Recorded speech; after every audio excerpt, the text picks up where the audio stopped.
Boa noite, pessoal. Agora já chegou bastante gente aí.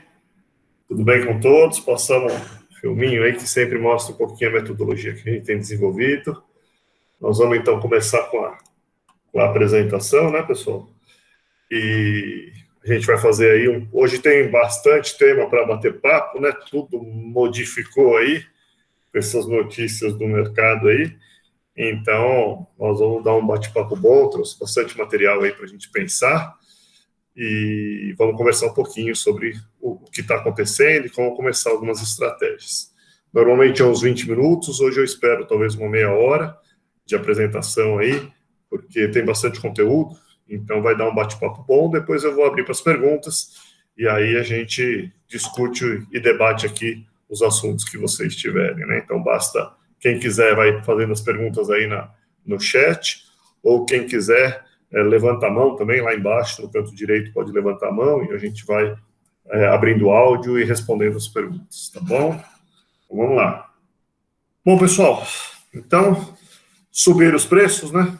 A turma fica mais agitada. Sobe de um lado, sobe do outro, sobe o preço do boi, a turma vai ficando agitada. Vamos discutir um pouquinho. Bom, sempre a gente começa, então, revisando um pouquinho o que a gente tinha visto na última sessão, ela foi no dia 22/3, né? Então, a gente veio aqui dentro da nossa plataforma, nós temos lá a tendência de alta, isso foi mostrado para vocês, o mercado continuava com tendência de alta. A nossa projeção é essa linha azul, ela foi feita nesse dia 22, projetando aí um mercado de 320, para os 15 dias, bateu ontem, última sessão, né, dia 5/4, bateu 317, depois teve um pouquinho, alguns dias depois aqui, chegou a 319, né? Então, muito próximo do que a gente projetou. Deixa eu pegar um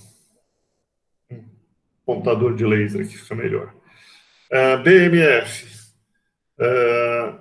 chegou na época, dia 22/3, estava 299,50, BMF de maio, né? E BMF hoje a 315, né, dia 5, né, foi uma sessão, não peguei hoje ainda, mas bateu 315, ou seja, uma reação forte, né, o mercado tentou bater, mas realmente ainda não tem muita oferta, a gente já vinha acusando isso antes, né. Em milho, nós havíamos falado, o milho estava 93, né, as nossas projeções aí para abril falava entre 99 e 86 era a nossa projeção, com essas bandas de confiança, o milho girar. Como o mercado estava aqui com uma tendência de alta ainda, uma pressão, você vê que o mercado entrou em estabilidade, ele quase não subiu, mas saíram essas notícias do USDA, a gente vai comentar um pouquinho sobre uma redução diária, e isso tem agitado principalmente os mercados futuros. BMF na data 92,32, né, no dia 22, e hoje BMF a 100,70, agitada aí principalmente por esses motivos dos dados do USDA. Soja, né, então nós estávamos com soja na época a 168, um mercado praticamente estável nos dias, com uma tendência de baixa, depois voltou a subir um pouco. E aí, recentemente, subiu um pouquinho, aí, modificando aí, possivelmente, pelas informações do USDA também, né? Tá. Soja Chicago, a gente vê também estável, né? 30, ainda continua com esses valores, hoje caiu um pouquinho, possivelmente uma realização em cima da subida que ele deu nos últimos dias. Né? A nossa projeção era uma estabilidade, né, principal linha, no máximo aí dentro desse intervalo. Bom, vamos lá. O que está saindo de novo, né? Então, algumas coisas importantes, saiu o relatório internacional do Fundo Monetário Internacional, né, que faz um pouquinho uma revisão do cenário global, então é sempre importante para a gente revisar e pautar um pouquinho. Os dados que ele soltou do efeito Covid desde o início até agora, né? Então 2,5 milhões de mortes no mundo, né? Então um número elevado aí, causado pela doença. 95 milhões de pessoas voltaram abaixo da linha de pobreza. Então, é muita gente, né, gente, por causa desse efeito, desse impacto. trouxe muita gente de volta abaixo da linha da pobreza, e um aumento de 1,5% na taxa de desemprego global. Já estava um pouco elevada, subiu mais um pouco a taxa de desemprego global, né? Então, nós temos aí um problema econômico formado já, né? Há um crescimento, uma revisão, a última revisão mostrou um crescimento forte das economias.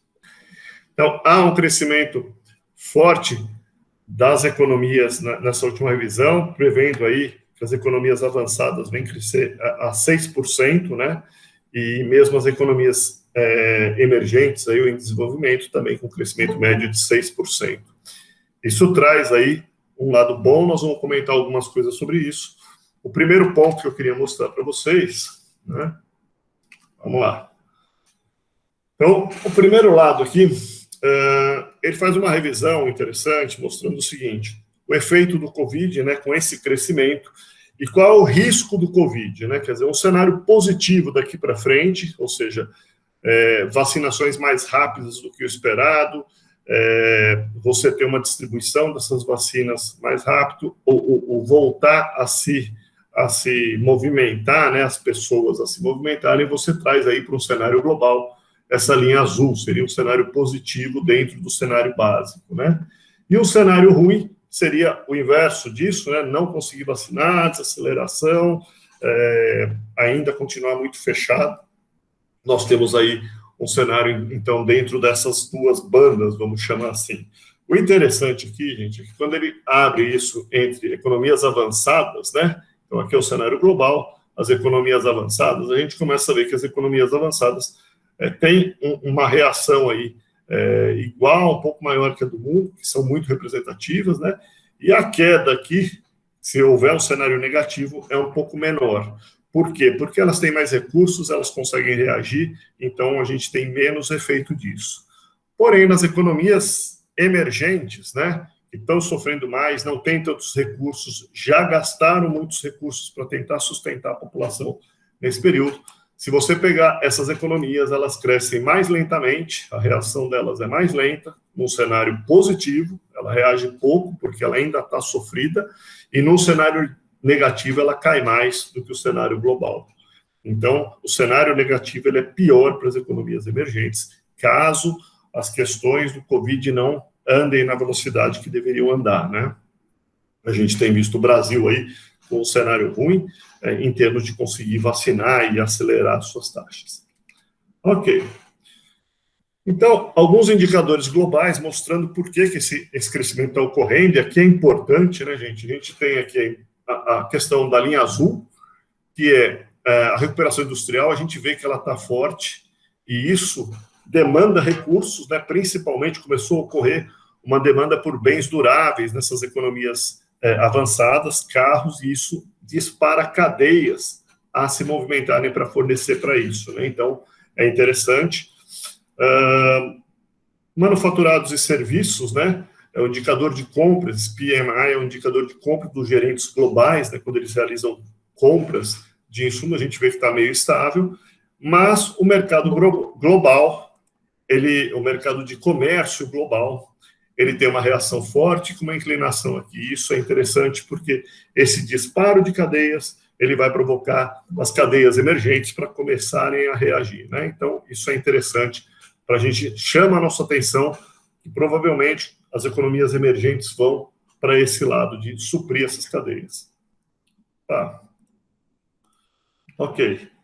Aqui tem um outro ponto interessante, gente. Isso aqui é a recuperação por grupo econômico.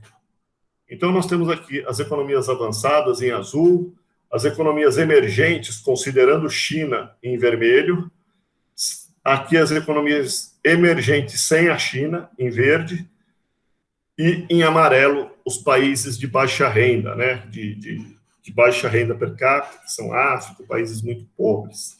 E nós vemos que em 2000, esse foi o tamanho do impacto em todos esses países, da queda do PIB, né, ou seja, teve um impacto significativo neles, e a gente agora, com as recuperações, você vê a recuperação das linhas azuis, dos países avançados, é mais rápida, é mais forte. Então, nós estamos vendo isso, Estados Unidos crescendo 6% é algo que não ocorre faz tempo, né? Então, nós estamos vendo isso ocorrer de uma forma acelerada, e isso vai chamar essas cadeias avançadas, estão chamando o crescimento de outras economias. As emergentes, quando a gente olha a China dentro, você vê uma reação. Porém, quando você olha sem a China, a reação é menor. E para 2022 também não há uma previsão de uma reação tão forte, porque essas economias estão sofridas e criaram dívidas muito grandes, e essa reação possivelmente é mais fraca. E os países de baixa renda até mesmo podem piorar nesse período em relação ao mundo. Então, isso nos chama atenção para aquele lado do comércio global. Provavelmente, o nosso crescimento virá atrelado a um comércio global, a chamada das cadeias, chamando uma demanda de matérias-primas ou de conexões. Então, emergentes e desenvolvidos se recuperam mais lentamente que a economia global. Ok. Aqui nós vemos um índice, que é o índice de commodities, né? Então, a gente começa a ver aqui a cadeia de metais. Quando você fala que dispara cadeias com a recuperação econômica, você vê os metais para construções de carros ou cadeias de duráveis, né? A construção de metais está sendo chamada. Os alimentos também, uma inflação de alimentos começando a ocorrer, e o petróleo subindo. Então, você tem algumas cadeias disparadas. Então, as economias desenvolvidas, né? As economias avançadas, elas têm um aumento de consumo de produtos duráveis. Isso está se destacando nessa recuperação deles. Então, isso está disparando. Para as economias emergentes, você tem retomada de cadeias de suprimento para essas economias. Então, não é um crescimento interno dessas economias, é a retomada de crescimento das cadeias e do comércio global, chamando as cadeias. Então, isso é um pano de fundo interessante para a gente começar a nossa conversa sobre os produtos, né? Ok. Milho safrinha. Então, milho safrinha, a gente entra em milho safrinha, a gente começa a ver aqui uma questão de risco climático muito sério, né? Nós vamos aprofundar um pouquinho nisso, mas essa aqui foi a nossa última reunião, que foi, acho que no dia 22, né? A gente via aqui ainda a chuva se desenvolvendo bem. Quando a gente pega a Conab e os dados de chuvas de março, as lavouras se desenvolveram bem por essa questão de chuva até março, e aí o que acontece é que aos últimos 15 dias nós começamos a ter um quadro de menos chuvas em algumas regiões aqui, né? Mato Grosso, a gente já mostrou a proporção desses estados, né? Mato Grosso tem 44% da oferta de safrinha de milho, então ainda está se desenvolvendo bem, não é a mais arriscada, mas algumas regiões aqui apresentam risco. Mato Grosso do Sul é 13%, 15% da oferta da safrinha, eu não lembro, Minas Gerais acho que é parecido, Goiás eu não estou lembrado de cabeça, mas na última reunião nossa está gravado, para o pessoal assistir lá na nossa plataforma. O interessante também foi que a previsão que vinha sendo feita para os 3 meses de probabilidade de chuva era esta, com acerto aqui, com menos chuva nessas regiões, e recentemente eles soltaram uma nova previsão com menos chuvas do que o normal. Então, esse amarelo representa aí um percentual de chuvas menor do que o normal, claro, menos 30, 40 milímetros abaixo do normal.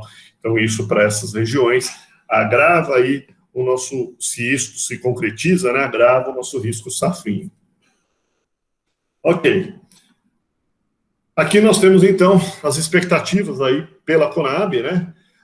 Então, a safra, houve uma área, primeira safra, uma área um pouquinho maior, com menor área da safrinha, né, com menor produtividade da safrinha, da produção, e ela representa 25% total. A safrinha representa 75% do total de milho que vai ser ofertado. Então, ela é a grande questão. A previsão Conab é de um aumento de área, com um aumento de produção da safrinha. Então, essa é a previsão da Conab. No mix, basicamente, o que você aumenta de área, você aumenta de produção. Agora, alguns dados estão saindo de empresas que estão fazendo revisão. Nós colocamos até para o pessoal dar uma olhada, que o Rally Safra é um conteúdo interessante que eles botaram, está na plataforma, eu botei o link para vocês lá. Eles soltaram que essa questão de área está mais ou menos próxima à da safrinha, só que a produção, eles não estão falando em 10, eles já estão falando em 3,5% de produção a mais por causa de uma quebra de produtividade, né? Eles estão prevendo aí uma queda de produtividade, então a safrinha talvez não seja tão grande. Um outro dado que eles soltaram, e que é interessante, que é a questão do atraso do plantio. Então, o que são zonas de alto risco, né? Nessas regiões que foi feito o plantio, as zonas de alto risco são as safras, o plantio feito fora da janela ideal.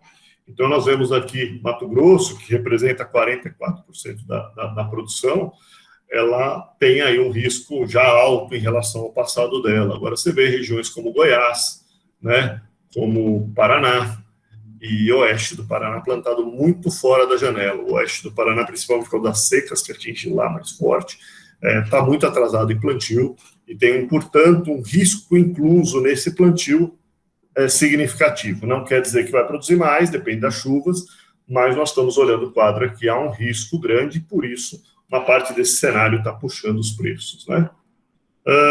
Em milho, gente, esses dias eu estava conversando com um dos nossos clientes de plataforma, e ele foi fazer justamente a compra aqui, né? A primeira compra dele em bolsa, que eu comentei com ele, olha, você tinha informações dentro de plataforma que podiam te ajudar a fazer uma compra um pouco melhor, né? Então, olhando isso que está dentro da nossa plataforma, para quem não está normalmente, não olha, né? Vale muito a pena olhar as nossas indicações, né? Quer dizer, nós fizemos uma indicação aqui em setembro, lá atrás, começamos a avisar do problema que podia ocorrer, mas nós demos uma indicação em dezembro. Qual que é a indicação? Não, em tendência, que vocês vão ver dentro da plataforma depois do detalhe, mas em tendência essa virada aqui, essa linha virando para cima, com a mudança de baixa, desse sinal de baixa para o sinal verde, que vai subir. Aqui foi um sinal, esse sinal foi exatamente foi próximo a esse momento aqui da bolsa, onde você tinha milhos de setembro, nesse caso ele estava fazendo um milho de setembro, eu comecei a mostrar, achei interessante trazer para vocês, um milho de R$60. Um outro sinal que foi dado por aqui, por volta de final de fevereiro, mais ou menos aí, segunda quinzena de fevereiro, um segundo sinal aqui, avisando, olha, o pessoal está começando a mudar de posições. Aqui é físico, é índice Exalc, a gente percebe a mudança de direção, né? E não sabemos quanto vai subir. Nós não temos essa informação, mas o mercado deu mais uma puxada e veio aqui. E aqui é a terceira, onde ele comprou. Ainda por sorte, ele comprou antes das notícias, então ele está se beneficiando. Mas veja que aqui ele poderia ter feito duas compras com antecedência, se posicionando melhor aí, né? Ok. Vamos dar uma olhadinha no cenário de soja. Recorde em produtividade e produção. Então, questão de soja, isso daqui são dados da safra também. Você vê aqui a curva de produtividade, né? De produção. Opa, desculpa. Produtividade. Então, você vê a linha de produtividade vindo aqui, recorde, né? Muito, apesar de toda essa condição climática, você vê os níveis tecnológicos e as novas tecnologias vindo e ajudando o produtor a conseguir sofrer menos e conseguir responder ainda com produtividade mesmo com as questões climáticas. Então, nós vamos, esse dado está muito parecido com o da Conab, 8,5% a mais de produção de soja. O Brasil está muito bem nisso, né? Vai vender, vai colher uma safra boa, atrasada, mas vai colher uma safra boa de soja e com preços muito interessantes. O lado interessante aqui, gente, aqui são os estoques consumo. Relação estoque e consumo é quanto você tem de estoque, né, nos países e quanto você consome. Se dividir uma pela outra, você tem percentual desse estoque sobre o consumo total. E aqui o que a gente vê é que globalmente não há nenhuma grande mudança, né? Essa 19,1 é um número que é relativamente normal. Brasil também está muito bem, então tem uma produção de soja boa, o Brasil tem um estoque relativamente bom, não está apertado e vai estar relativamente bem. O grande problema está aqui, para quem vende soja, né? É interessante isso, porque você tem níveis de estoque nos Estados Unidos os mais baixos dos últimos 8 anos, né? Então, você vê aqui, 5,5 traz um risco de safra americana, aí eles trazem conjuntamente aqui um anúncio de uma redução da expectativa de área. A área ia ser um crescimento de 10%, era a expectativa deles, no início, o relatório anterior, e agora eles trouxeram que essa área não vai crescer 10, ela vai crescer 5. Só que crescer 5, numa situação de estoque dessa tão baixa, traz um nervosismo e tensão para um segundo semestre, certo? Por quê? Porque a safra americana é colhida no segundo semestre, a safra brasileira já foi negociada em grande parte, então o estoque de passagem deles no fim do ano é baixo, e qualquer pressão, qualquer fator no fim do ano pode trazer preços mais altos, aí uma tensão no mercado americano. O mercado brasileiro até que se comporta aí, mas muita gente negocia soja em cima de soja em Chicago. Então, se você tem um cenário mais tenso lá, você pode ter pressões ou nervosismo maiores em termos de Estados Unidos no segundo semestre, caso todos esses pontos vão se confirmando. Então, você passa a ter uma perspectiva, o câmbio brasileiro, de já ser um câmbio mais elevado, pelas questões de risco Brasil, né? As questões de vacinação estão caminhando lentamente, não se espera que isso resolva-se tão rapidamente a questão de vacina nos emergentes, né? A vacinação nos países avançados provavelmente termina em 2021, mas dos emergentes somente em 2022.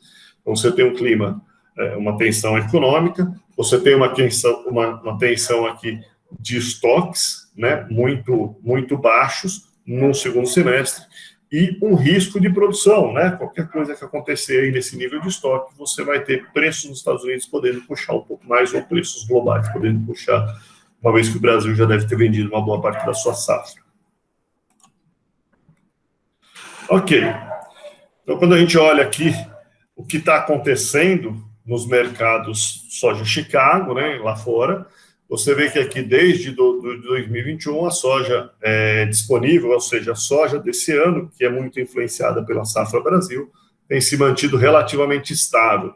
Porém, a soja 22 começou a subir, e vem subindo, provavelmente encostando a números próximos a isso aqui, né? Se você vai se mantendo esse cenário de um cenário não tão bom, um cenário com dólar mais alto, a soja brasileira também deve responder, pelo menos aí até outubro, ela ainda amarra muita coisa a soja Chicago, e aí começa a se formar a safra brasileira, né, a safra 22, mas até lá você vai ter uma tensão desses mercados, e provavelmente isso aqui vem se corrigindo, se aproximando desses números.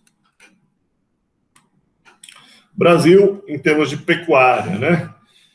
Então, provavelmente nós estaremos fortemente relacionados ao mercado internacional por essa questão de demanda. O Brasil está com uma demanda bem sentida no mercado interno, mas no mercado externo nós temos aí, com o câmbio desvalorizado, com o milho alto, com uma soja cara, você tem uma correção de preços no mundo todo da carne, e isso pode impactar os preços internacionais, e o Brasil deve ir junto, deve se corrigir esses preços a partir desses dados que começam a sair agora, né?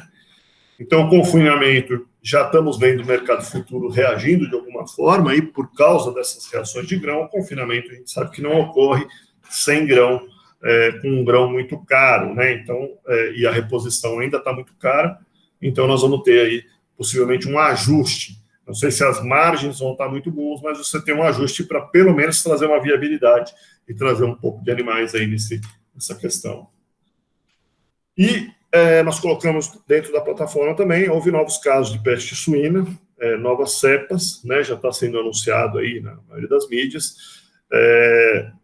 Isso, o rebanho suíno chinês vinha se recuperando, né, possivelmente aí menos do que o pessoal vinha publicando, né, mas aí com essas novas cepas traz aí uma lentidão maior dessa recuperação. Talvez isso deve ser deve afetar, depende do impacto dessas novas cepas, como é que elas vão vir, mas se isso for forte novamente, você pode ter perda de rebanho, ou se não, uma estabilidade. Mas um modelo que vinha mudando, vinha consumindo muito grão, vinha consumindo muita coisa para essa recuperação, e agora, nova cepa, se isso se alastrar de uma forma significativa, você tem aí um outro impacto. A gente sabe que os preços de suínos na China ainda estão altos, mesmo os preços brasileiros ou no mundo. Estados Unidos, que é um grande exportador, também está com preços altos. Então, a carne suína traz mais um suporte, essas novas cepas, mais um suporte de preços a uma demanda por outras carnes, certo? A China vinha comprando carne brasileira, e com essas cepas ela provavelmente continua comprando, talvez no segundo semestre venha aí comprando carne brasileira, porque não vai ter tanta carne suína para a questão do processo de substituição de carnes, né? Aqui saíram os dados do IBGE, né? Eu fiz aqui uma revisãozinha um pouquinho mais profunda aí da questão de abates, né? E alguns pontos interessantes aí o que o pessoal tem falando. Então, aqui em vermelho tem a soma do abate de vacas, né? Então, você vê o ciclo aqui, né? Em verde seria a questão das novilhas. E o interessante é que quando a gente olha a soma de novilhas, né? Você vê que vem aumentando o número de novilhas no total de fêmeas abatidos, né? Então, estão começando, as tecnologias vêm trazendo mais novilhas, o abate ela vem fazendo um percentual maior da quantidade de animais abatidos.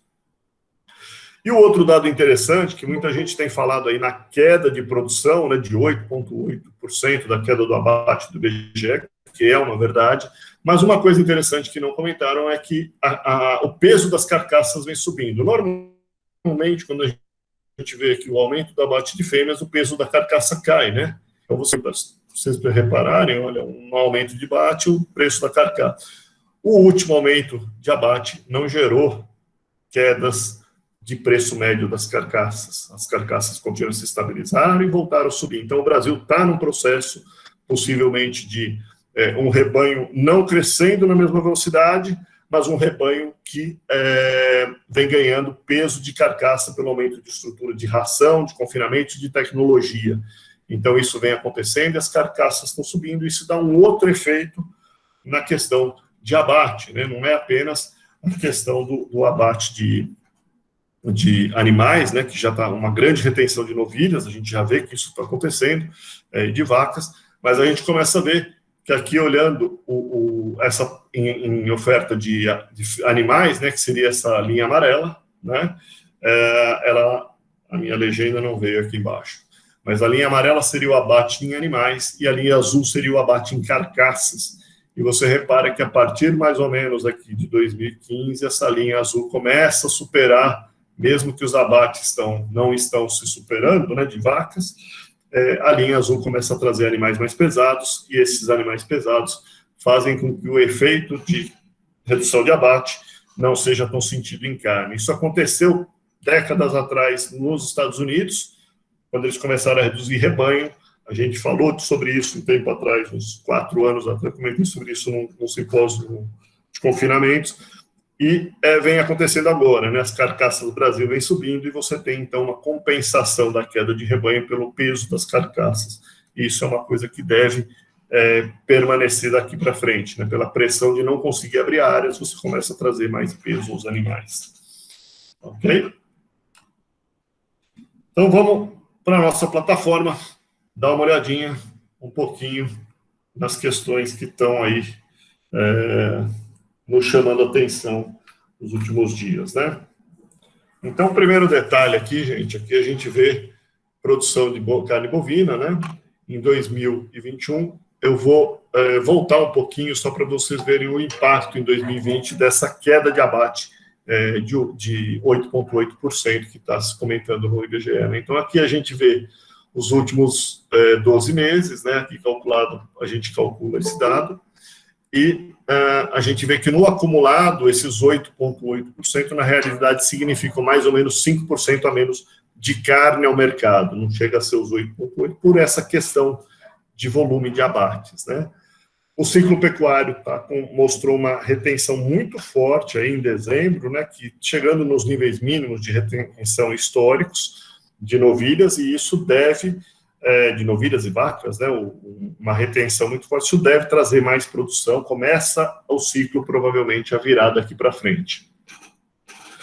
E aí, quando a gente vamos para 2021, voltar aqui, olhando os dados mais atuais, aqui tem um pouco a gente projeta, né, gente, tem os dados do CIF, os dados do CIF estão com problema para sair, os dados do IBGE também, por questões de verba aí, dos lançamentos estão atrasados, então a gente está usando o nosso modelo, mas, dadas essas projeções que foram feitas, a gente está montando aqui a produção, algo em termos de carne parecido com o que teve o ano passado, então, no mesmo período, né? Quando a gente olha a questão de exportação, aí começa a vir alguns detalhes, né? Os 2 primeiros meses foram ruins de exportação, volume exportado, né? Porém, aqui a gente começa a ter um pouco mais de exportação, até mesmo que os últimos 2 meses em março, provavelmente para compensar um pouco dessa falha aqui, né? Então, teve aqui um pouco mais de exportação, e com esses dados que estão saindo, é provável da gente manter uma exportação ainda boa em 2021. Mas você vê que os preços da tonelada exportada praticamente iguais, né? Não há uma grande mudança de preço da tonelada exportada. Então, nós estamos aí com um mercado provavelmente muito ligado a essas questões de exportação novamente. Assim como nós estávamos no ano passado, nós devemos estar nesse ano, né? Em termos de demanda interna, né? Então, nós temos aqui embaixo os primeiros meses até um pouco mais de carne ofertada aqui no começo do mês, né? Mas depois ele praticamente se iguala, aí pela exportação, praticamente igual, uma oferta, mercado interno ainda difícil de detectar exatamente por um atraso dessas publicações, mesmo os abates iniciais, a gente não tem dado nenhum desde janeiro para cá, está muito ruim os dados do governo não estão sendo publicados, então a gente está fazendo uma projeção em cima do modelo. Então aqui a gente já vê um lado interessante. O segundo ponto aqui, gente, que é o que eu venho chamando a atenção cada vez mais, né? O mercado, a carne no mercado interno, grande dificuldade de reação. Então, aqui nós temos o equivalente carcaça em verde, né? E o índice ESAL, que você vê que daqui para cá a carne tem ficado para trás. O pessoal fala, sebo e couro tem melhorado o preço? Tem, mas você tem outros problemas aí, fretes internacionais, algumas coisas subindo de preço, e o couro e sebo representam muito pouco do total, né? Então, compensa um pouquinho essa diferença, mas é um mercado que a carne é o grosso desse mercado, né? A carne contra o boi, e você tem aí, então, margem das indústrias ficando mais perigosas, principalmente no mercado interno. Na plataforma lá, eu botei para vocês também o Frigol, que é a 4ª maior indústria do país, fechando o planta em Goiás, né? Eles falaram, não vou vender no mercado interno, porque o mercado interno está ruim, então eu vou vender nos mercados internacionais, né? Vou dirigir o máximo que eu puder para fora, e isso está acontecendo. Aqui vocês veem um indicador de margem da indústria, né? Então você vê que isso também vem piorando para níveis baixos, né, da indústria do mercado interno. E o indicador de margem da indústria exportadora também não está lá grandes coisas. A gente tem mostrado para vocês essa questão de mercado externo. Quando a gente olha este gráfico daqui em cima, né, ele nos mostra quanto a nossa carne é mais barata do que a carne desses outros concorrentes internacionais, né? Então, quando ele nos diz que nós estamos aqui com 10% mais baratos do que o mercado mundial, está 10% mais caro do que a carne brasileira.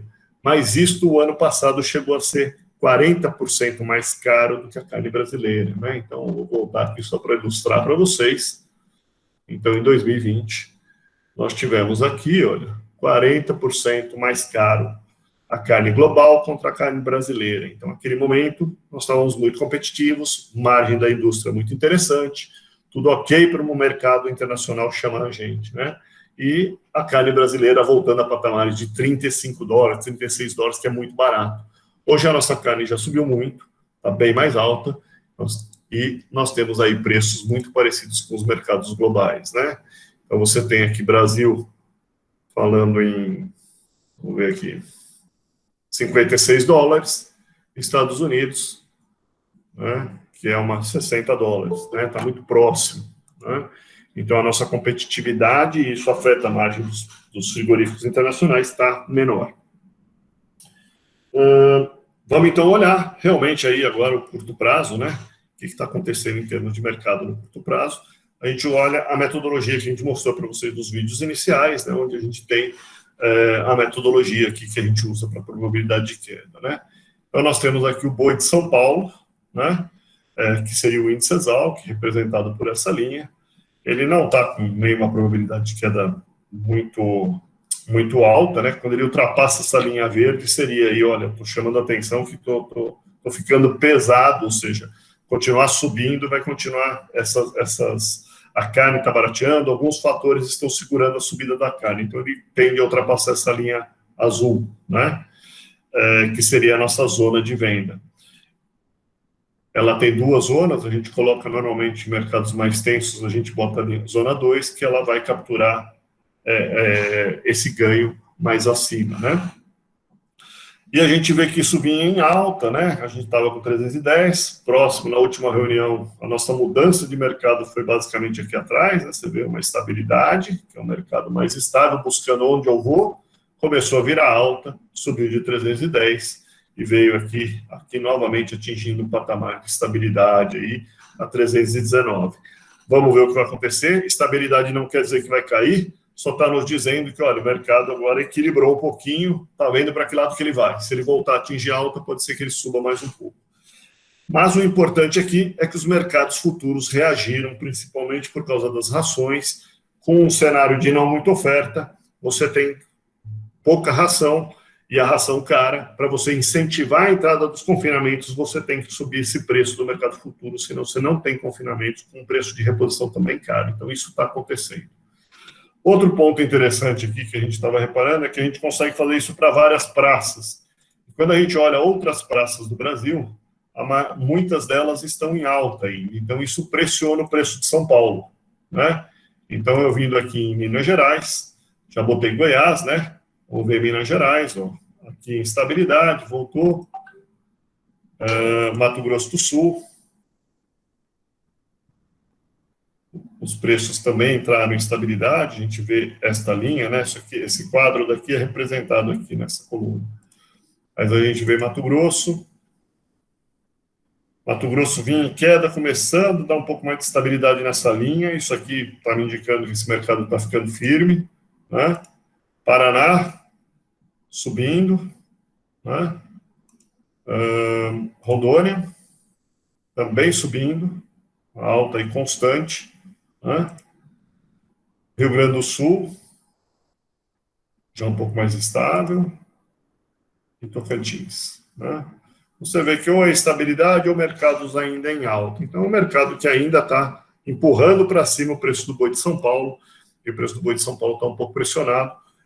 Então, acho que ainda temos potencial de preço bom, apesar da gente ter uma grande probabilidade de entrar mais animais agora de reposição, né? A partir dessa safra agora, os animais bezerros desmamados devem começar a chegar com mais intensidade. Mas, mesmo assim, a gente ainda está tendo uma pressão, principalmente de mercado internacional. Quando a gente olha aqui a questão de nossas projeções, né, que a gente fala para vocês nos últimos, que a gente tem um modelo de projeção, cadê? Aqui, projeção. Então, olhando Brasil, né, olhando o índice Exalc, a gente, na última reunião, a gente tinha feito esta projeção para vocês, né? Deixa eu só voltar aqui. Opa. Março, dia 22, foi a nossa última reunião. Vocês veem que aqui, deixa eu botar 15 dias para a gente poder olhar. 15 dias para frente. Naquela data nós fizemos essa projeção e a gente vê uma grande proximidade do que a gente estava imaginando aqui do mercado, né? Estava em alta, nossa tendência lá na probabilidade de queda de alta, e não estava com alta probabilidade de queda, então o mercado que possivelmente acompanharia aqui a nossa região. E quando a gente olha aqui também é interessante, o maio, que a gente comentou, nessa data, dia 22, né, ele havia dado uma quedinha, mas não era uma queda com muita força, né? Então você tem aqui um mercado 299 que subiu agora para 315. Então o mercado que deu uma reagidinha. Estamos vendo aí mercado firme, acredito eu, por causa dessas novas notícias. Projetando para frente, está aqui projetar para frente, mas 15 dias para frente, quer dizer, pegando essa metodologia e tentando fazer uma nova projeção aqui para frente, a gente está falando em preços daqui 15 dias de 322, né?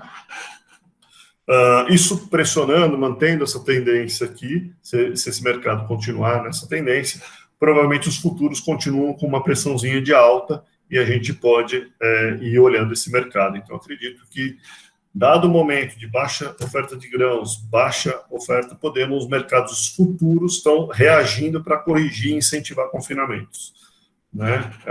Porque senão nós vamos ter um problema de falha, e dado que possivelmente China volta a comprar no segundo semestre com mais força, é provável que com o cenário de peste suína, um cenário de grãos mais caros, um cenário de provavelmente as carnes no mundo subindo de preço porque os grãos estão ficando caros, possivelmente a gente tenha preços internacionais subindo um pouquinho para ajudar, mesmo que a gente não esteja tão competitivo, mas a gente acompanha esse cenário. Então, é um cenário novo que está se formando agora por causa dessas questões de grão, esse cenário de grãos, e ainda vai ter a sua volatilidade, mas isso está dando uma puxada de preços de longo, né? Então é interessante a gente prestar atenção aí nesse ponto.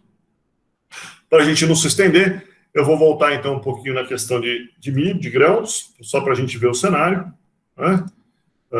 Como é que está a questão de probabilidade de queda do milho, da soja, e o cenário aí que a gente está projetando aí para o mês de maio. Então, o milho vinha em alta, né? A gente acusou isso aqui atrás, né? A mudança aqui, ela mostra para a gente, mais ou menos ela era esse momento que eu mostrei para vocês, e o mercado futuro estava com oportunidades aqui. Isso subiu, né? A gente não sabe quanto vai subir, não conseguimos prever essa certeza, né? Mas o mercado subiu, por incrível que pareça, até por causa dessa notícia. Voltando um pouco aqui à estabilidade. Aqui provavelmente ele está já brigando aí para ver se sustenta, porque as relações de troca com os grãos, com todos esses carnes, estão muito ruins, né? Peste suína também pode afetar esse cenário. Então, tem uma briga aqui. Um cenário de baixíssima oferta neste momento de grãos, porque a safra vai se atrasar, a safrinha de grãos de milho vai se atrasar, ou seja, você não tem oferta do ano passado, você não tem estoques, e você tem uma oferta baixa nesse momento, com grande possibilidade de atraso, e uma terceira possibilidade é que, se não chover bem, nós vamos ter problema dessa safrinha se concretizar com números altos, né? Então, isso traz aí uma tensão, o mercado se estabilizou aqui, fazendo a briga para ver para que lado que ele vai, né? Olhando soja, a mesma coisa, né? A soja também com uma certa estabilidade, mas com essas novas notícias ele começou a dar um sinal um pouquinho de alta, né? Essa virada aqui dessa tendência aqui também mudando, mostrando uma tendência da soja subir um pouquinho, pode ser que traga um pouquinho de pressão aí na soja, soja física, né? Estamos falando soja disponível no curto prazo. Olhando um pouquinho a questão de projeção desses números, né? Então, em termos de milho, né? A entrada da safra talvez derrube um pouquinho o preço para R$90, a gente para julho, aí não há, na melhor, não estamos prevendo muita queda, né? Mas o milho oscila muito, vai depender muito de notícia, então tem uma banda grande aqui de oscilação. Para maio, a gente está falando aí em preços de até R$108, né? De 93 a média, com até 108 seria uma banda. Você vê que as relações de troca com milho, do frango com milho, péssimas, né? Então, muito ruins as relações, e eu não sei como é que essas cadeias estão sobrevivendo ainda. A gente já está vendo frigorífico fechar, agora frango está pior que boi, né? Para produção de frango, né? E quando a gente olha a soja, a gente vê um cenário aí, com a soja relativamente estável, talvez no segundo semestre alguma altinha, né? Possível, provável, talvez, por causa desses estoques americanos. Então, vamos ter que ver como é que isso caminha, mas realmente estoques muito baixos no segundo semestre pode puxar um pouquinho os preços internacionais de Chicago, e com um câmbio elevado que nós estamos, pode trazer isso, um reflexo também para o Brasil, com preços um pouquinho melhores. Então, gente, basicamente era isso, em termos de análise, né, que a gente ia comentar com vocês, e agora vamos lá para as perguntas. Vou dar um oi para todo mundo aí, doutor Paulo, Gustavo, aí André, Petrone, tudo bem? Robson, tudo bem? Marcelo, eu vi que estava aí. Tem bastante gente aí. Dando um oi para todo mundo. João, tudo jóia? Então tem bastante gente aí. Não vai dar para correr. Marcelão deve estar aí. Olha lá, está lá Marcelo também. Bom, pessoal, Então, quem tiver perguntas, deixa eu ver se tem aqui no chat, pode destravar o áudio, levantar a mão e a gente vai selecionando aqui. Quem vai ser o primeiro?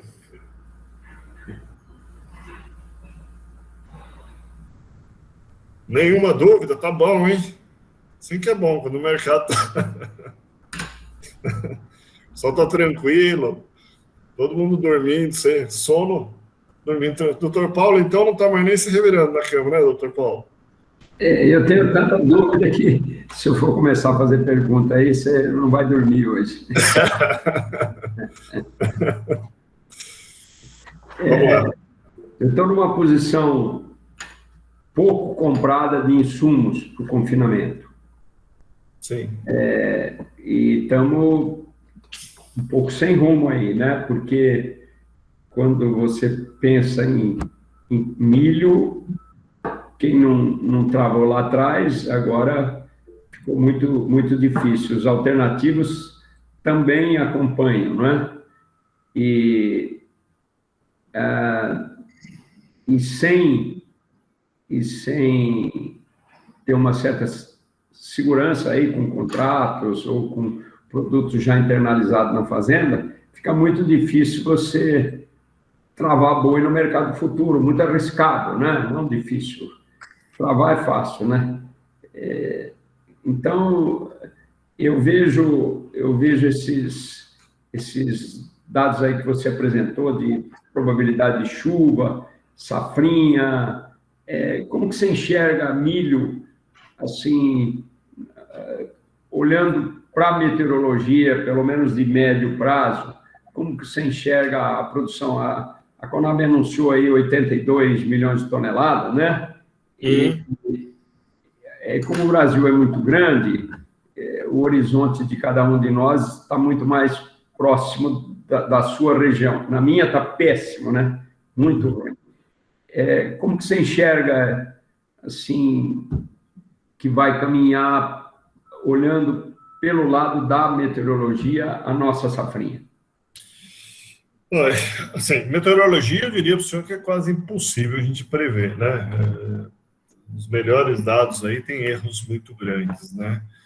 A gente tenta caminhar com um pouco do que a gente tem de informação, né? O INPE é uma instituição que faz um trabalho muito sério, mas mesmo assim é muito difícil. Duas coisas aqui pautam um pouco, e a Conab previu já um aumento de 10%, que nem eu montei, que vai dar essas 85 milhões de toneladas que você citou. As revisões aí, o Rally das Safras, que fez aí uma avaliação toda dessas viagens que eles fazem, né, vão a campo mesmo e acabam fazendo, ele trouxe aí já dados não de 10, mas de 3,5% de aumento, né, trazendo a produção para 79, eu tenho ouvido pessoas entre 79 e 78 aí de produção, milhões de toneladas, né, na safrinha, o que já daria uma queda. Um dos pontos que tem que pontuar é que esse plantio tem sido feito com muita tecnologia, né? Então, questão de profundidade de raízes, questão de preparo de solo, tudo mais que dá uma segurança maior, né? Adubação correta, foi aplicado mais tecnologia nesses plantios, com sementes, com variedades, ou seja, enfim, um pacote tecnológico, um pacote muito, muito bom.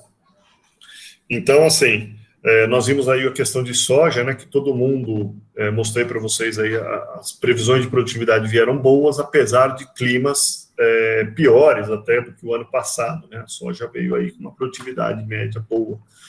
Então, como é que esses pacotes tecnológicos vão reagir, né, quer dizer, há uma expectativa de alguma reação, mas todas as revisões aí da maioria dos analistas vieram para baixo em cima da previsão da Conab. Então, eu diria que já tem um gap de segurança aí, né?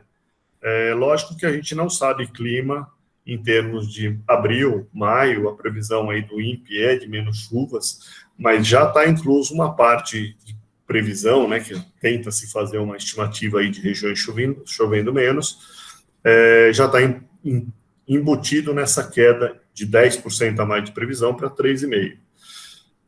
Regiões como Mato Grosso do Sul representa apenas 13% da oferta total de safrinha. Então, o impacto mesmo seria se Mato Grosso é 44% dessa oferta da safrinha. O resto está distribuído aí mais ou menos ao redor de... Eu mostrei isso na última apresentação, mas é mais ou menos por aí. Então, assim, se não for um problema climático muito sério, né? Se for alguma coisa que, lógico, vai ser pior, né? Espera-se ser pior do que o ano passado, mas nada muito grave. A gente já tem aí um input de 78 milhões de toneladas, já está imputando uma redução. Em termos de Estados Unidos, que seria o outro grande produtor, e está começando a safra, ele também está apertado, tá? Os estoques caíram em relação ao ano passado, e você tem aí uma safra americana que deve vir aí similar, né? Um pouquinho maior, deixa eu ver se eu tenho um número aqui, aqui não me puxaram, meu último lançamento ainda não foi, subiram aqui para a minha plataforma. Mas a previsão de milho, vou puxando aqui enquanto eu falo com vocês, a previsão de milho não é nada muito maior, com um consumo muito forte de China, né? Agora, como é que vai ser esse impacto da peste suína, essas coisas também ninguém tem a resposta, mas tem um consumo, e toda a safra de milho, que já tem a previsão de exportação aí de milho para o segundo semestre, já está vendida dos Estados Unidos, né? Quer dizer, já tem uma demanda muito forte aí. Então, não vejo grandes quedas de preço em cima do número atual.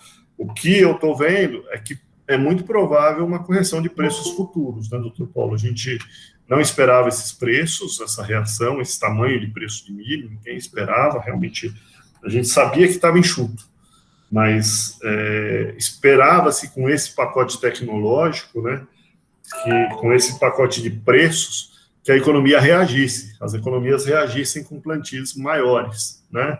E a Argentina teve problema, Estados Unidos não veio com um pacote tão maior, Brasil está tentando plantar, mas está com problema climático.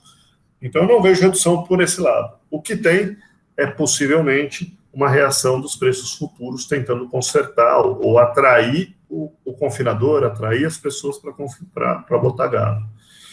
Então, eu conheço alguns clientes que estão com gado mais barato, do ano passado, quem comprou gado no ano passado está com gado mais barato, com esses preços daí já chegam a ter uma arroba de bezerro, que representa, produzido a pasto, né, um boi engordado a pasto, que barateia o preço da arroba comprado do bezerro, então com custos baratos da reposição, que representaria um boi de 360, aí representa 60%, 70% da receita que ele vai receber, né, e ele está conseguindo baratear isso porque o preço de venda está forte. Esse cara um preço bem com preço de ração ainda alto, mas ele está um pouco melhor do que quem não tem o boi magro, né? Quem tem que comprar o boi magro agora, fica mais complicado essa conta. E tem gente com preço de ração barata, que comprou ração barata, mas não comprou o boi magro. Esse cara, a conta dele é mais difícil de fechar do que o outro, né? O outro já está mais garantido com 60%, 70% do custo dele. Agora, o outro é só 20% do custo, né, a ração. Então, esse cara comprar uma arroba de reposição cara é o problema agora. Então, os futuros estão reagindo.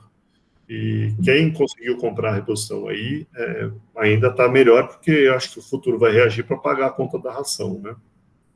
E tem os boitéis que provavelmente vão estar recebendo. Eu estou vendo pessoas de boité aí tentando fechar contratos futuros, ou tentando se posicionar para não tomar uma surpresa lá na frente, né?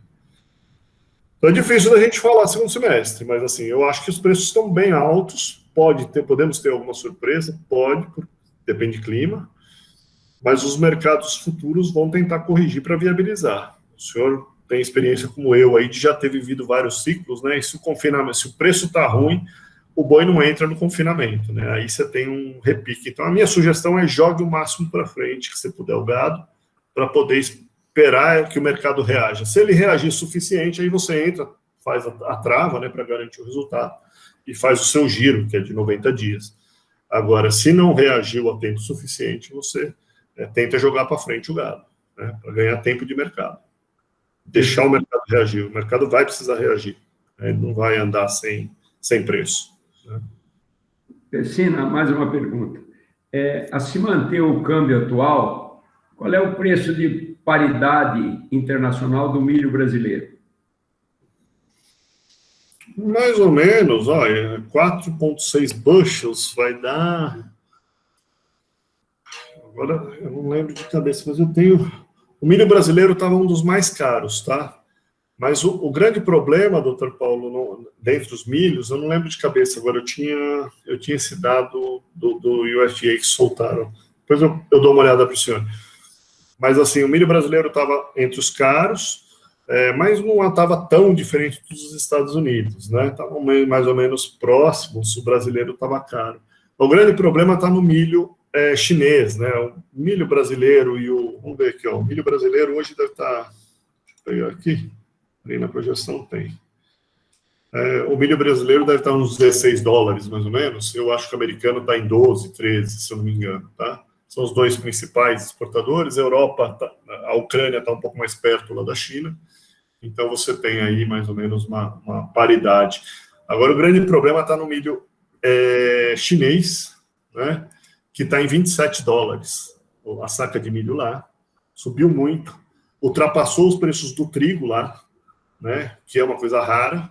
Então, você está vendo na China processos de substituição do milho por trigo, mais arroz, por composições para tentar alimentar os rebanhos, né, de frango, principalmente, de suínos. Então, o que pode compor com outra coisa, isso é raro de acontecer, não é normal e está acontecendo.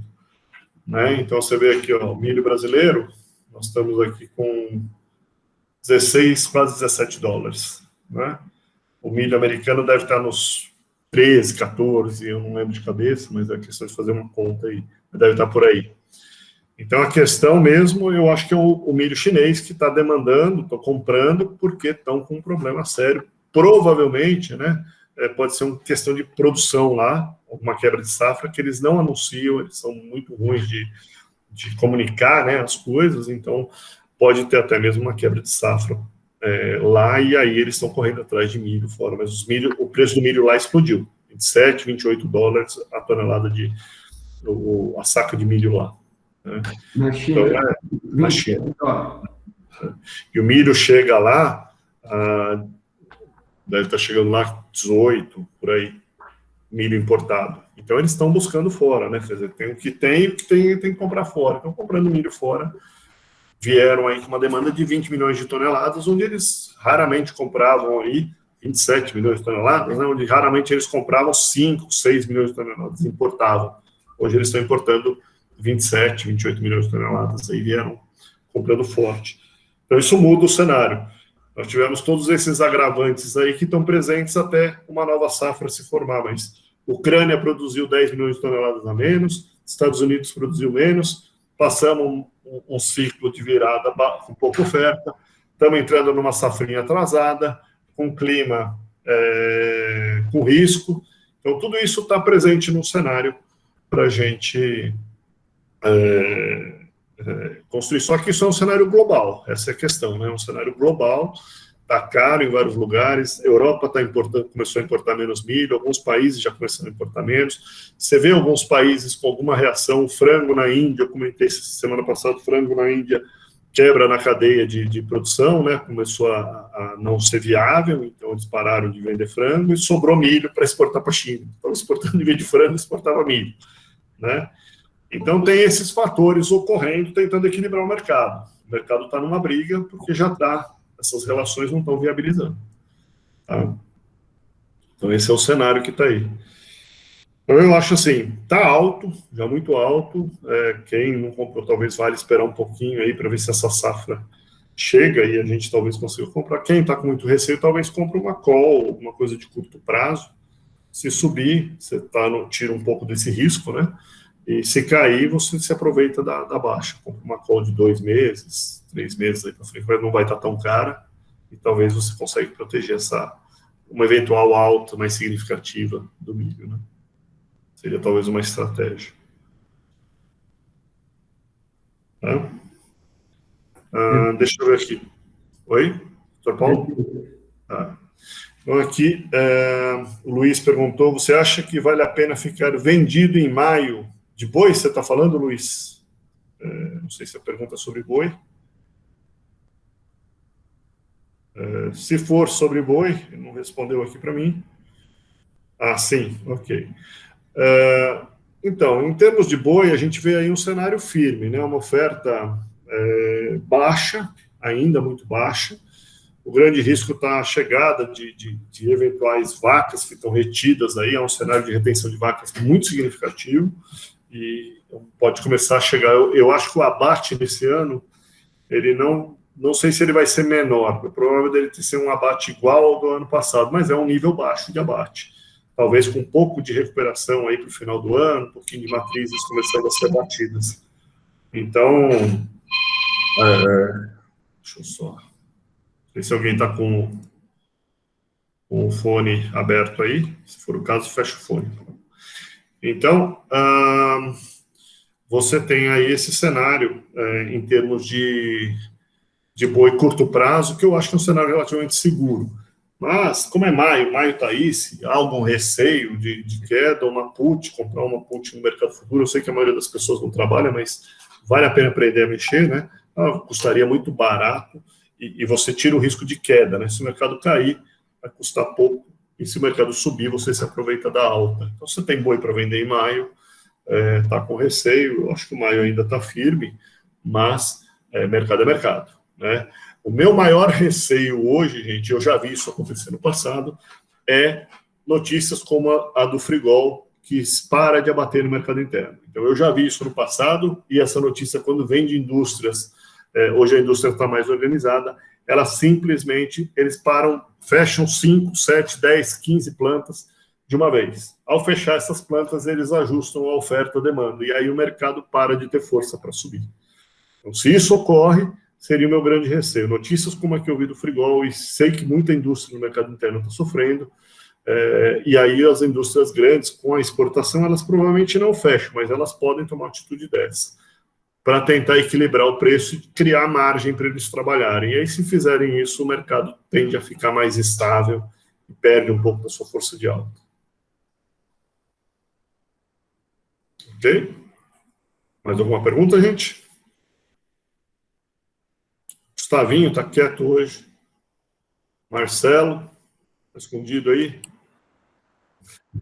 Ô Alberto. Bom? Bom, você. No último cenário aí, você mostrou uma alta do abate de fêmeas, né? Mesmo nessa conjuntura que a gente está aí, dessa fase do ciclo pecuário. Uma expectativa teve melhora, recuo né? Teve recuo no abate de fêmeas? Não, Porque teve muita notícia aí igual do portal DBO lá, falando que vai ter uma enxurrada de bezerro aí 2023 e tudo, né? Então, só para ter uma noção como é que está esse abate agora aí. Não, agora o abate ainda está baixo, tá, Marcelo? Eu tinha alertado como há uma retenção muito grande de vaca nos últimos anos, né? Os níveis de retenção estão muito elevados, já chegando às mínimas dos últimos 2 ciclos anteriores. Então, como esse nível está muito baixo, você começa a ter uma possibilidade de aparecer grande número de bezerros, né? Então, isso deveria começar a aparecer a partir agora de maio, abril, maio, junho, começa a chegar esses animais desmamados ao mercado. Então, faria sentido devido a essa retenção muito elevada. Se isso causar uma estabilidade ou quedas de preço do bezerro, normalmente começa a bater mais vacas. E quando se abate vacas, isso viria para ir para um segundo semestre, a minha expectativa de aumento de algum abate de vacas. Então, eu vou mostrar para vocês aqui o que a gente tem um dado aqui, ó, aqui. Então, isso aqui é a velocidade com que os abates estão acelerando ou desacelerando, né? Então, deixa eu até pegar um outro que tem um dado melhor aqui para vocês observarem. Então, aqui, aquele dado, você tem, então, aceleração de abates e uma desaceleração de abates. Aceleração de abates é o ciclo, tá? Então, aqui, a gente está prevendo que esse ciclo de aceleração ele já começou a dar um pouco de cara. Os últimos meses são um pouquinho de previsão nossa, como os dados não estão saindo nas instituições, a gente está um pouquinho com dados de previsão. Mas faria sentido, por esses ciclos, um início de reversão. Isso aqui, quando a gente olha esse gráfico contra esse gráfico, essa linha azul, né, esse verde aqui, ó, Vou botar aqui. Essa linha verde aqui é exatamente a mesma que eu mostrei para vocês. E essa linha azul, ela é o preço do boi gordo, né? Quer dizer, quando você tem aceleração, aumento no abate de vacas, você tende a desacelerar o preço do boi, né? Ele cai. Quando você começa a diminuir o abate de vacas, o preço do boi sobe. Começa a subir o abate de vacas, você tem queda. Então, nós estamos agora, já há alguns anos já com retenção, então desaceleração no abate de vacas, é muito provável que nós estamos agora começando a reverter, e isso começa a gerar uma reversão. Então, seria natural, se você olhar o ciclo do bezerro, por exemplo, nós podemos pegar o bezerro aqui, como é que ele acompanha esse ciclo, né? Então, vocês vão ver que essa linha azul vai modificar lá, então você vê a mesma curva no bezerro, né? Talvez um pouquinho, né? O bezerro começa a aparecer, e esses preços do bezerro também começam a mudar de direção. Então, é lento isso, né, gente? Não é que vai mudar amanhã, é lento, não é que essa mudança demora alguns anos, mas ela começa a se estabilizar, né? O preço do bezerro já começa a ter mais dificuldade de subir, e aí começa alguma queda, assim como do boi, né? E aí vem o boi magro, e vem tudo mais. Então, isso é natural, né? Então, é o que a gente deve começar a visualizar, possivelmente, aí nos próximos meses, né? Então, isso é um ciclo normal, né? A vaca é a mesma coisa, né? Se a gente botar aqui, ó, vamos ver que o preço da vaca também tem é um dinamismo da cadeia, né? Aí, a vaca é a mesma coisa, né? É um dinamismo da cadeia. Então, isso deve estar acontecendo aí, colocando essas questões em pauta. Quer dizer, olhando para frente, olhando 6 meses, 1 ano para frente, não se imagina grandes preços, a não ser que nós entremos aí numa desvalorização cambial absurda e tudo mais. Outra coisa que é muito importante para a gente é a gente olhar a demanda, né? Eu mostrei isso para vocês um tempo atrás. Aqui nós temos, então, um quadro de abate mensal de animais, né? Quanto se abate de animais, e o preço, né? Então, nós reduzimos os abates, o preço sobe, ok? Normal, né? Quando a gente olha um quadro diferente, normalmente quando você faz esse processo de redução de oferta, né, total, quer dizer, foi reduzindo o abate, o consumo foi subindo o preço. Normalmente, quando você faz esse processo, as exportações caem, e a diferença desse ciclo para os ciclos anteriores é que as exportações tenderam a aumentar os volumes, né, 2019, 2020 teve um volume excepcional, 2021 começou mais devagar, mas o mês de março já está botando mais volume do que ano passado. Então, isso também, se firmar, é o mercado externo que está aguentando puxar isso aqui. E demanda interna, naturalmente, quer dizer, 2019 nós consumimos, tinha uma oferta razoável, no final do ano começou a enxugar, 2020, como você exportou muito, com baixa oferta, sobra muito pouco carne no mercado interno. Então, o preço sobe, mas muito mais por uma questão de redução significativa de oferta de animais no mercado interno. 2021 começou os primeiros meses um pouco menos, mas como as exportações foram ruins, mas março já está corrigindo um pouco isso aqui. Provavelmente, se as exportações forem bem, você já traz isso aqui um pouco para trás. Então, esse é um impacto de você ter menos oferta aí, e isso que está segurando. Quando você começa a olhar para frente, possivelmente, por esses movimentos de ciclo, nós vamos ter mais vaca chegando, mais bezerro chegando, naturalmente bezerro vai virar boi, então isso começa a mudar daqui para frente. Ok, Marcelo? Então não é uma coisa que já tem mais vaca, deve começar a mudar daqui para frente, tá? Não é numa velocidade super acelerada, mas você começa a ver que os preços têm mais dificuldade de subir em relação aos preços anteriores, eles vão tendo dificuldade, estabilizam e caem. Seria isso um processo de ciclo. Ok? Beleza, muito obrigado. Tá. Deixa eu ver aqui. Temos mais uma pergunta aqui. Ana Clara. Oi, Ana, tudo bem? Boa noite. Baixa oferta de animais terminados, recuo do número de animais confinados no período de outubro, arroba chega a 350. Boa pergunta. Mas eu não tenho essa resposta, tá? Eu acho que a gente tem um risco aí, a diferença desse ciclo dos 2 anteriores, onde teve alta significativa, faz 2 anos que nós estamos tendo alta significativa da arroba do boi, né, 40%, 50%, em novembro de 2019, a arroba do boi subiu 30% num mês, né, o ano passado subiu aí quase 50% ao longo do ano. A população não está aguentando, isso aqui, ó, a população não comendo, né, então nós temos, nesses 2 anos, nós tivemos, eu acho que uma coisa que ajudou muito o ano passado foi a desvalorização cambial. Então, esse ano nós não temos desvalorização cambial, né? Então, é um negócio que não ajuda tanto a subida de preço, uma vez que essa questão do câmbio não existe, não deve existir, né? Nós já estamos vendo juros Brasil subir, juros Brasil sobe, significa que estão tentando atrair dinheiro, segurar dinheiro aqui dentro para esse câmbio não desvalorizar com tanta força. As revisões últimas do Focus e tudo têm elevado as taxas de juros no final do ano. Então, isso é tentar segurar dinheiro. Nesse cenário, quer dizer, nós ficamos muito dependendo do mercado externo. O mercado externo, vocês viram que não estamos tão competitivos, né? Estamos mais ou menos ali com 10% mais barato do que o mundo. Então, num cenário desse, você precisa que essa carne lá fora suba de preço. Se a carne lá fora subir, e aí se você tem ração ficando cara no mundo, um monte de fatores, você talvez tenha aí um benefício. A grande questão pode ser que as margens não abram uma margem tão com folga como foram os últimos anos, né? Esse ano daqui talvez a gente tenha margens mais difíceis de se trabalhar dentro do confinamento, pelo lado da ração. Quem comprou boi o ano passado, tem aí uma arroba comprada possivelmente ainda barata, e pode se beneficiar da alta, mas em fator ração, é possível dos confinamentos estarem com preço caro.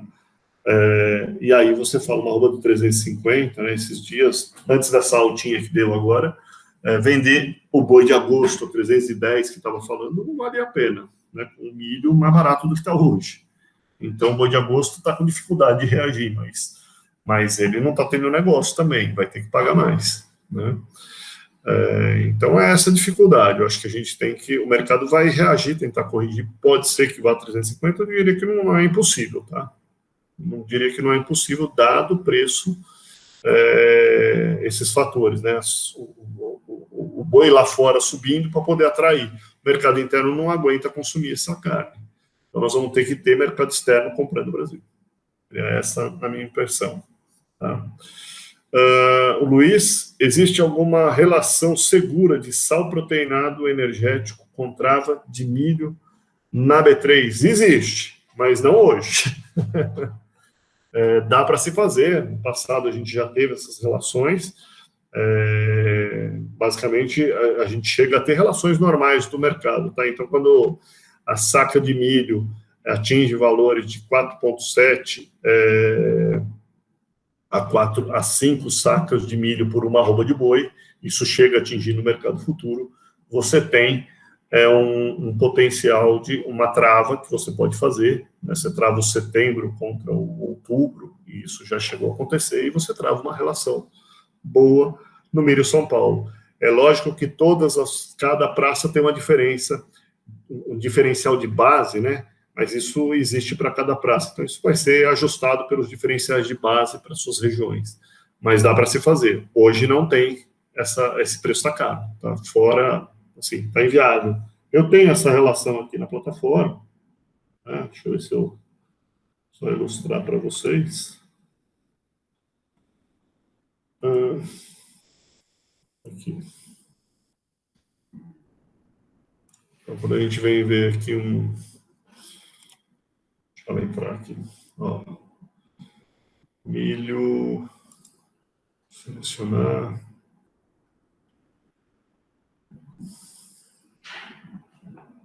Deixa eu ver aqui a relação. Milho de setembro. Né? Selecionei aqui. Então, é o meu milho de setembro contra o boi de outubro. Seria a linha marrom aqui. Veja que essa relação aqui hoje, ela estaria abaixo de 3,66. Uma relação na boa seria acima de 4,75. Você vê que no ano passado nós tivemos uma relação de 5,36 aqui. 5,36 sacas por arroba de boi. Essa é uma excelente relação, tem que fazer a trava. Aqui, fazer uma trava aqui não é interessante, está muito baixo. Ok? Mais perguntas, gente? Ninguém com a mão levantada aí? Ver se tem.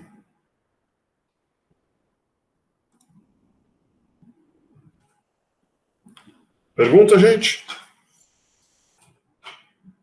Aproveitem aí.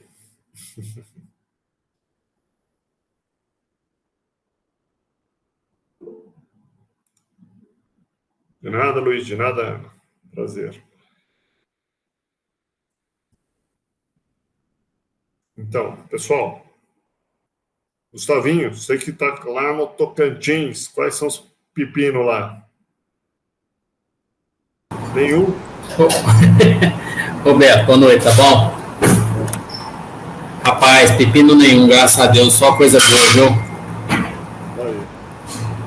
Tá bom demais. Só alegria, chovendo bem, não. O preço do boi sobe, normalmente a turma fica contente. Nunca vi pecuarista, nem frigorífico totalmente satisfeito. Mas... Pois é, tem que até botar freio na turma, né? A verdade é essa. O que eu falo muito na onda boa é fácil demais, né? Mas tem que já ir preparando para onda ruim, né? Fazer reserva e as ações de mitigar risco aí. Eu acho que assim, vamos falar para as pessoas, né? A gente tem uma metodologia que a gente tem implantado dentro das plataformas que é garantir margem, né? De nada adianta o preço do boi subir e a ração subir mais do que o boi. O que adiantou? Você vai botar mais dinheiro no negócio para comprar ração, vai vender mais caro, mas você tem menos margem para operar. Então, a gente tem que saber raciocinar em termos de rentabilidade no nosso negócio, né? A maioria das pessoas não faz essa conta. A gente tem montado um modelo que tem ajudado as pessoas a raciocinar e isso tem ajudado. Temos clientes de soja, por exemplo, que estão comprando fertilizante com relações de troca melhor do que do ano passado, mesmo o preço não estando no patamar mais alto, né? Quando subiu agora, conseguiram nas negociações, né? A gente esperou, aguardou o momento, não fez negociação errada, e fomos conseguindo construir. Então, assim, é uma coisa que a gente constrói num ano, não se constrói uma relação, essas oportunidades de compra e venda daqui, elas não aparecem toda hora. Você tem 2, 3 oportunidades num ano para você fazer compras e 3 para vender, talvez. E o que importa é a margem que você abre nessas oportunidades. Então, quando é bom para comprar, não é bom para vender normalmente. Quando é bom para vender, não é bom para comprar. Acompanhar esses modelos, a gente criou esses modelos para ajudar, que quando está barato, né? Normalmente quando está caindo, a gente acha que vai cair mais. Quem está vendendo desespera, quem está comprando não quer comprar. E quando está subindo é o inverso, né? Quem está vendendo não quer vender, e quem quer comprar desespera e compra. Então, assim, normalmente o mercado do boi oscila 24% entre a máxima e a mínima no ano. O mercado de milho oscila 50%, isso é normal. Então, comprar e vender, aproveitar essas oportunidades com plataforma, com inteligência do mercado, você pode abrir essa. Imagina você comprar o milho, vamos dizer que varie 24%, né? E a gente não pegue tudo, mas a gente compra aqui com 20, variou R$24, eu comprei 20 reais. E vendi o boi que variou 24% entre a máxima e mínima, eu não vendi lá em cima, né? Mas eu vendi ali perto dos R$10, abaixo do máximo. Eu abri minha margem, isso sim é ganhar dinheiro, né? Agora, se o milho subiu e eu vendi o boi mais caro, eu não ganhei nada. E botei mais dinheiro para movimentar esse negócio. Então, ainda a pecuária, assim como a agricultura, a gente tem clientes de agricultura e de pecuária, e que a gente vê muito esforço produtivo, um esforço tremendo produtivo, excelentes níveis de produtividade. Toda vez que você aumenta a produtividade, você bota mais dinheiro para movimentar o negócio. E a negociação ainda muito atrasada em termos de tecnologias ou de inteligência para melhorar a negociação. E as grandes margens no mercado que subiu o ano passado 50%, a margem não está na produção, a margem está na comercialização. Se você comprou bem e vendeu bem, você ganhou 50%, né?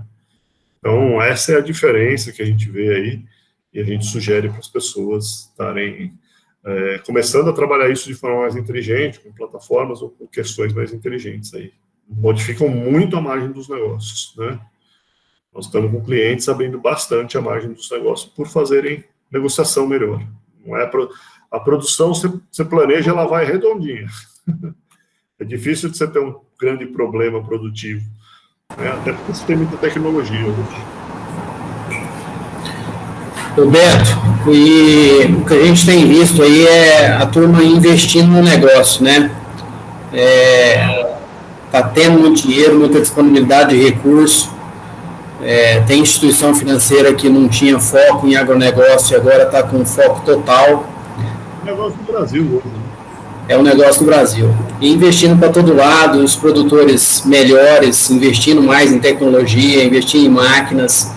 Você vai comprar máquina hoje, trator, e um monte de máquina aí, não tem disponibilidade, prazo longo para entrega. Então o negócio está a 1000 por hora, graças a Deus, não pode reclamar não, né? Tem que, de fato, preparar, porque é até assustador aí os resultados e a turma está tendo. A gente tem clientes aí com rentabilidades bem boas, né? De 20%, 30% de rentabilidade aí. Com juros de 2% ao ano, ou 5%, 7% ao ano, vai, que você pega um dinheiro emprestado, você está rodando o negócio de 18%, a 19%, a 20%. Tudo que você ganha sobre aquele dinheiro emprestado, né, aquele 7% que você pegou, que foi acima disso, ficou para você, né? Você pagou 7% para o banco, o resto ficou para você. Então, assim, é um negócio que no Brasil não ocorre faz tempo, né? A gente tem mais dificuldade do que isso, de abrir essas margens sobre o dinheiro emprestado. Então, eu acho que estão numa onda muito boa, né? Não sei quanto tempo ela dura, mas é uma onda boa para o agronegócio. Roberto, e parabéns aí pela apresentação, show, viu, para variar. Eu gosto muito de participar aqui sempre que tem oportunidade. Para mim é muito construtivo. Uma questão que a gente fica com o pé atrás é em relação ao consumo de uma forma geral, né? Com esse negócio da pandemia, com essa questão de crise em alguns países. Você acha que esse consumo vai manter firme? Tanto interno quanto externo? Então, mostrei um pouco isso, né, Gustavo? Essa questão de consumo interno, principalmente produtos mais caros, né? Nós estamos como eu mostrei, mortalidade grande no mundo, aumento do número de pessoas abaixo da linha de pobreza, 95 milhões de pessoas no mundo vieram para abaixo da linha de pobreza. Porém, uma coisa que está acontecendo é que as economias avançadas, que crescem em média 2,5%, 1,5%, em média delas no ano, vão crescer 6% esse ano. Elas cresceram muito pouco ano passado, então vão crescer 6%. E o crescimento dessas economias, que representam a maior parte do PIB, né, do mundo, assim como China, dispara uma gama de cadeias. Então, assim, os consumos de países emergentes, o consumo interno, doméstico, não se espera grande. Ainda mais se o preço subir, nós já estamos vendo a migração para consumo de carne de frango significativa no Brasil, né? O Brasil está parando de consumir, mostrei a queda do consumo de carne bovina e aumentando o consumo de carne de frango. Então, isso deve se manter. Por isso que eu falo, nós vamos estar dependentes dessa reação econômica. Essa reação lá fora pode botar o Brasil para vender para esses mercados, as cadeias de suprimento, né, metais, que a gente viu aí, o ferro subindo de preço, cadeias de alimento que suprem eventualmente alguma dessas cadeias, vão estar indo bem. O Brasil, graças a Deus, a China é uma das recuperações, que é a grande compradora brasileira, e a China, se tiver um problema de peste suína, nós continuamos com o processo de substituição de carne, a população chinesa deve continuar consumindo a carne brasileira. Então, estamos bem, né? Vamos dizer assim. Só que nós não somos mais a carne tão barata. Então, provavelmente eles distribuem mais. Os Estados Unidos voltam a negociar com a China, né, que não estava negociando, então volta a negociar. Então, esse tipo de equilíbrio vai estar um pouco mais presente esse ano por o Brasil não estar tão competitivo quanto ele estava no ano passado. O meu grande receio mesmo em termos de mercado interno é fechamento de plantas frigoríficas, né? Fechar plantas frigoríficas, principalmente pequenas, ou quebra de plantas frigoríficas pequenas, distribui essa oferta dentro das plantas que sobrevivem, né? Então, esse seria um momento de alerta, né? Tomar cuidado. Então, Beto, acaba sendo que o foco fica mais no médio e curto prazo, né? Mas se a gente olhar a médio e longo prazo, para fazer um planejamento, uma estruturação de negócio, vai ficar muito em risco de câmbio, né? Que interfere muito. Sim. E milho, beleza, tá alta, faltando milho na China, não tem confiança nos números lá de estoque, consumo, de produção. Mas é uma zona que fica bem desconfortável, né? Se esse negócio virar o arreio para a barriga literalmente, fica ruim.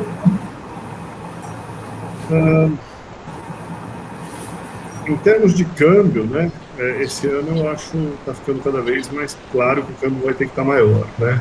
Vai ter que estar aí nessa faixa que ele está. Não sei se maior que isso, mas vai se manter aí nessa faixa. Acho que ele caiu aí, o Gustavinho. Mas em termos de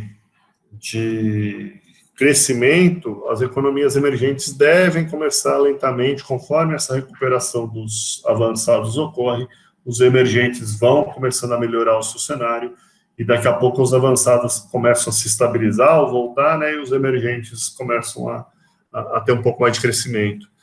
Então, esse é um ciclo normal. Eu acredito que, assim, nos próximos anos, com a questão do Covid, dependendo da velocidade de resolução dela, ela vai aliviando esses países para que eles voltem a crescer, né?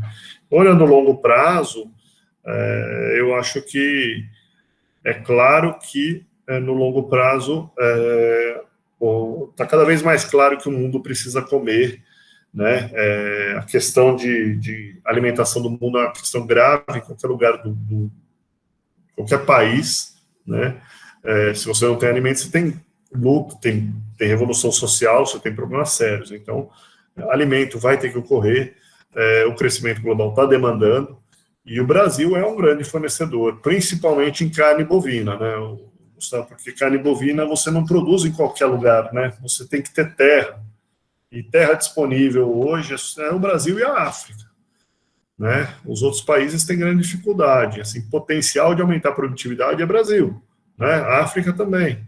Mas a África tem um problema social, um problema relevante, né? Enquanto o Brasil tem já tem instalações, estrutura. Então, o crescimento para suprir essa demanda aí que vem crescendo, o Brasil é um forte candidato a ter um cenário positivo aí para frente. A questão mesmo, eu acho que o grande desafio, a gente vai falar isso um pouco no webinário, que vem, o grande desafio do produtor é se tornar um melhor comerciante.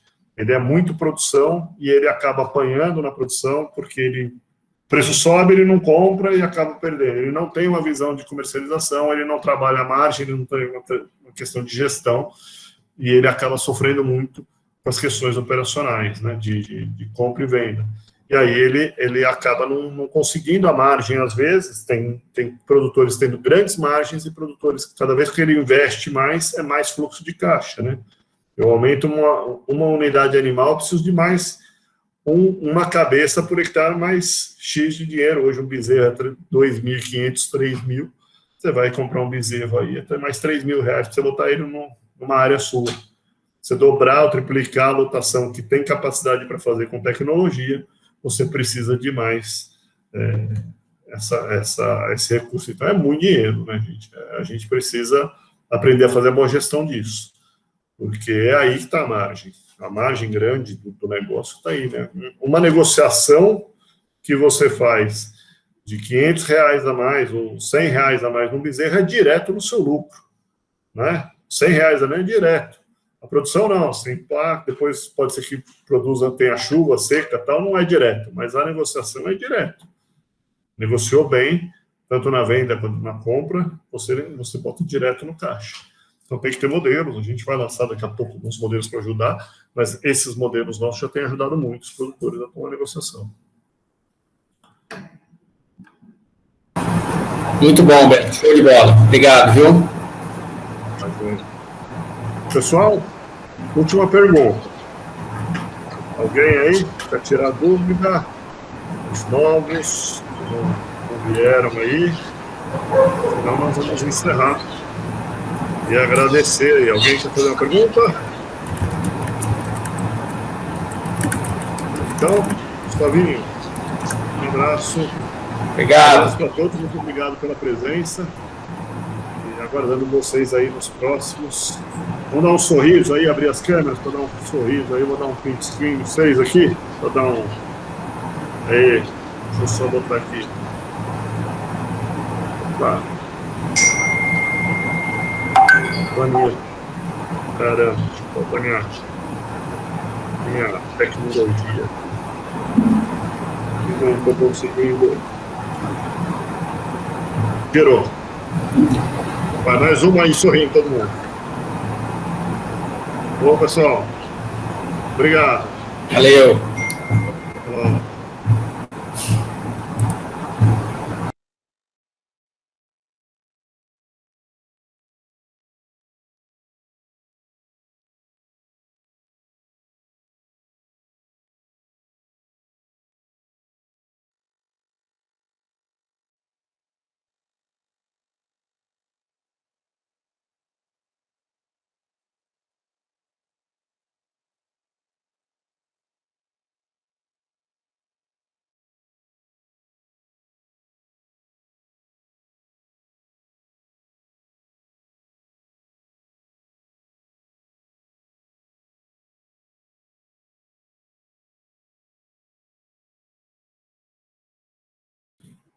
Encerrar a gravação.